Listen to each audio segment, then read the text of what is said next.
As Washington fights over schedules, the Obama administration has launched a 100-city Connecting Cheer community tour.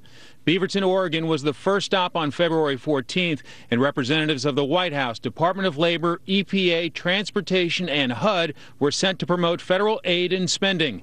Oklahoma Republican Senator Tom Coburn is now urging the administration to cancel the tour when much is being made about the impact of sequestration.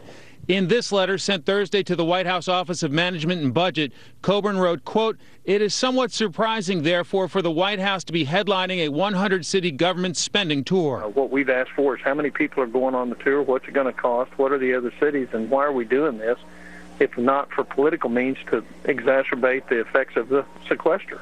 And Coburn points out Beaverton has been adept at obtaining federal funds, receiving nearly $2 million in grants and assistance since 2011.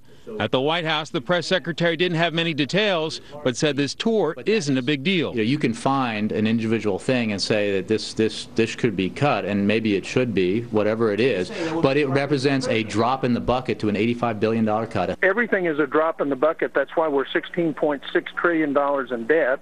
And that's typical Washington rationalization. Earlier, the transportation secretary suggested his part of the tour has hit a bump in the road. Well, I was supposed to be in Orlando in South Carolina today, so I guess I have ended it. Meanwhile, as the administration is describing the impact of $85 billion in cuts due to begin in a week as devastating, they're also pushing for $50 billion in new spending on highways, airports, and transit systems. Governors of both parties are very interested in our efforts to both invest in fix-it-first infrastructure development, going after those projects that are desperately in need of maintenance and repair.